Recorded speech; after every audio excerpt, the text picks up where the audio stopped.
سال 1979 بیت اللہ حملہ آوروں کی زرد میں کیسے آیا؟ کیسے ان حملہ آوروں سے آزاد کروایا گیا؟ پاکستانی فوج کا اس میں کیا کردار تھا؟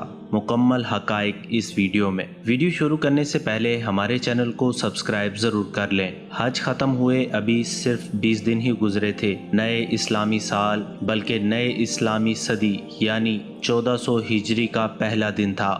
گویا یہ یکم محرم الحرام سن 1400 ہجری بمطابق 20 نومبر 1979 منگل کی صبح تھی، جب اسلامی تاریخ کا ایک ایسا تلخ اور دلوں کو رلا دینے والا واقعہ مسجد الحرام کی محترم اور مبارک دیواروں کے بیچ جانوں سے زیادہ عزیز کعبہ مشرفہ کے اطراف میں وقوع پذیر ہوا، جس کے زخم آج تک عاشقان حرم کے دلوں میں تازہ ہیں۔ 55 سالہ امام کعبہ شیخ السبیل کعبہ کے سامنے نماز فجر کی امامت کر رہے تھے۔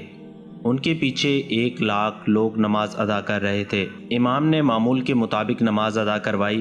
اس کے بعد انہوں نے مصلی پر اپنا رخ موڑ کر مائکرو فون میں دعا شروع کی۔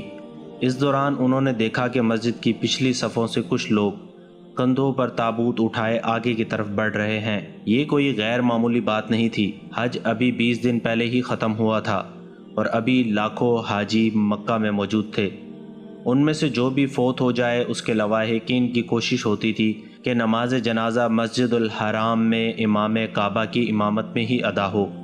شیخ السبیل نے دعا جاری رکھی، لیکن سروں پر سرخ دھاری دار صافے باندھے یہ لوگ انہی کی طرف بڑھتے گئے، حتیٰ کہ بالکل قریب پہنچ گئے۔ ان کے آگے آگے میلے کچیلے کپڑوں میں ملبوس الجھی ہوئی داڑھی والا ایک آدمی تھا۔ اس نے امام کعبہ کو ایک طرف دھکیل کر ان سے مائک چھین لیا اور مائک اپنے منہ کے قریب لا کر بدوی عربی میں پوری طاقت سے چیخا، برادران اسلام، اللہ اکبر، مہدی کا ظہور ہو گیا ہے۔ اس دوران اس کے ساتھیوں نے اپنے تابوتوں میں چھپی ہوئی کلاشنکوفیں نکال کر لہرائی اور جوابی نعرے لگانے شروع کر دیے، مہدی کا ظہور ہو گیا ہے۔ ہزاروں نمازی پھٹی آنکھوں اور کھلے منہ سے یہ سارا منظر دیکھ رہے تھے۔ ان کی سمجھ میں نہیں آ رہا تھا کہ یہ ہو کیا رہا ہے۔ اس دوران مسجد الحرام کے در و دیوار فائرنگ کی آواز سے گونج اٹھے۔ سیکیورٹی پر مامور پولیس اہلکاروں نے مزاحمت کی کوشش کی تھی، جن پر ان جنگجوؤں نے گولی چلا دی۔ پولیس والوں کے پاس کوئی اسلحہ نہیں تھا۔ مسجد کے صحن میں سپاہیوں کا خون بہنے لگا۔ باغیوں کی تعداد 400 کے قریب تھی اور ان میں عورتیں اور بچے بھی شامل تھے، بلکہ کچھ سیاہ فام امریکی مسلمان بھی تھے۔ ان کے کمانڈر، جنہوں نے امام السبیل سے مائک چھینا تھا، وہ فوجی ڈسپلن سے اپنے ساتھیوں کو ہدایت دینے لگا۔ جنگجو مسجد کے طول و عرض میں پھیل گئے۔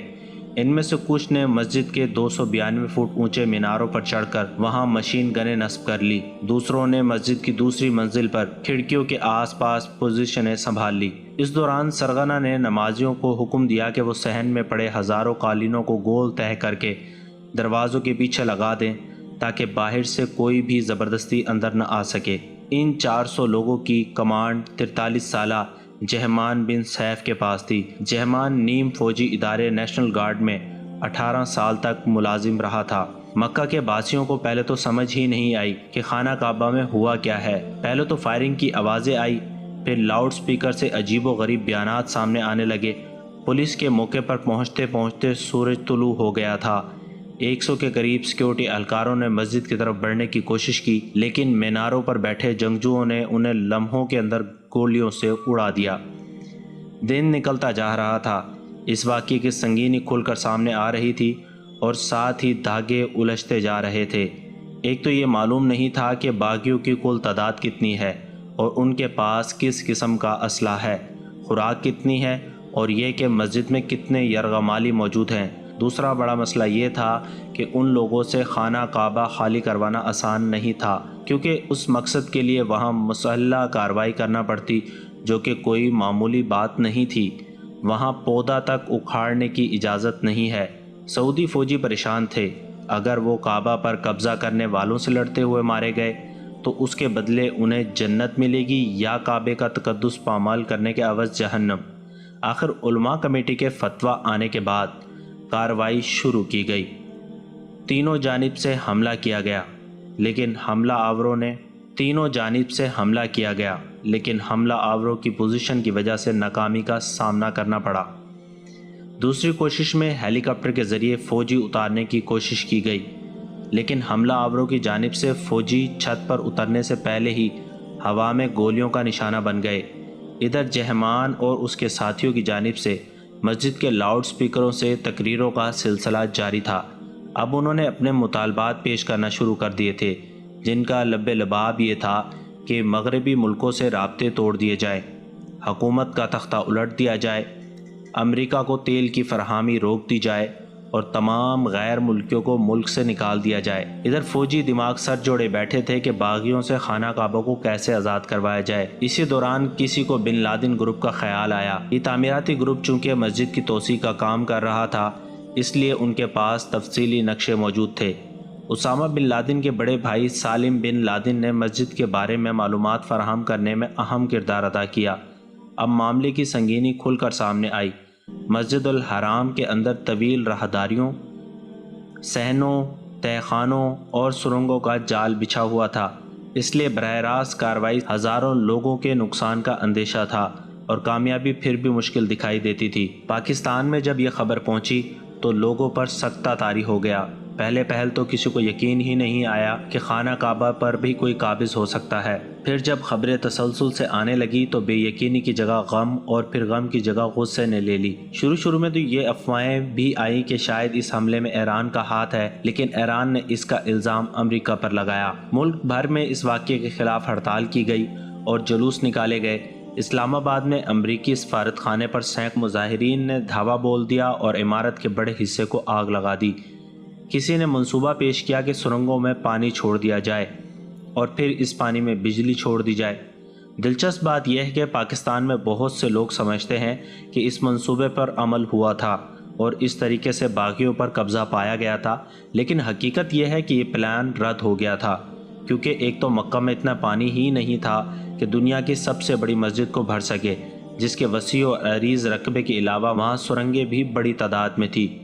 دوسرا، اس میں حملہ آوروں کے علاوہ یرغمالیوں کی بھی بڑے پیمانے پر ہلاکتوں کا اندیشہ تھا۔ سعودی سیکیورٹی چیف ترکی الفیصل نے اس موقع پر کہا تھا کہ کعبے کو بھرنے کے لیے بحریہ احمر بھی ناکافی ہوگا۔ پرویز مشرف کے ساتھ اس واقعے کو جوڑا جاتا ہے، لیکن کبھی کسی بیان میں اپنے اس کارنامے کا ذکر نہیں کیا۔ اب آتے ہیں ان حقائق کی جانب کہ کیسے کعبے کا قبضہ ختم کروایا گیا۔ امریکہ پہلے ہی الزامات کی زرد میں تھا، اس لیے اس وقت نیوٹرل ملک فرانس کی مدد لی گئی۔ اس وقت فرانسی سیکرٹ سروس کی مدد لی گئی۔ فرانسی حکومت کے ذریعے ان سے رابطہ کیا گیا تو انہوں نے تجویز پیش کی کہ کعبہ کے اندر گیس چھوڑ دی جائے، جس سے باغی اور یرغمالی دونوں بے ہوش ہو جائیں گے اور یوں حملہ آوروں پر آسانی سے قبضہ پایا جا سکتا ہے۔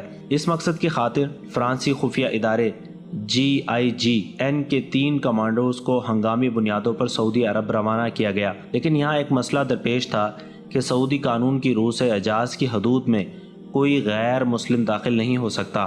چنانچہ پہلے ان تینوں کو عارضی طور پر کلمہ پڑھایا اور پھر مکہ پہنچا دیا گیا۔ انہوں نے اپنا کام فوراً شروع کر دیا۔ مسجد کی وسعت کا معاملہ پھر آڑے آیا۔ اس میں صحنوں، راہداریوں کی کثرت تھی، جن میں سے اکثر حصے کھلے تھے، اس لیے گیس کا خاطر خواہ اثر نہیں ہوا۔ لیکن اس دوران سعودی حکام نے دوسرا آپریشن شروع کر رکھا تھا۔ جو ہی گیس داخل کی گئی، اس کے ساتھ ہی ماسک پہنے ہوئے سپاہیوں نے مسجد کی دیوار میں سوراخ کیے اور وہاں سے اندر گرنیڈ پھینکنا شروع کر دیے۔ اس وقت محاصرے کو 14 دن گزر چکے تھے۔ باغیوں کا اسلحہ، خوراک اور ہمت ختم ہو چکی تھی۔ اوپر سے مبینہ امام مہدی بھی مارے جا چکے تھے، اس لیے بچے کچھ باغیوں نے 4 دسمبر کو اپنے آپ کو حکام کے حوالے کر دیا۔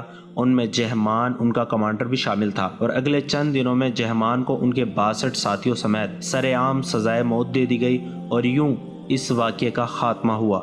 امید ہے آپ کو ہماری یہ ویڈیو پسند آئی ہوگی۔ آپ اس طرح کی مزید ویڈیو دیکھنا چاہتے ہیں تو ہمارے چینل کو ضرور سبسکرائب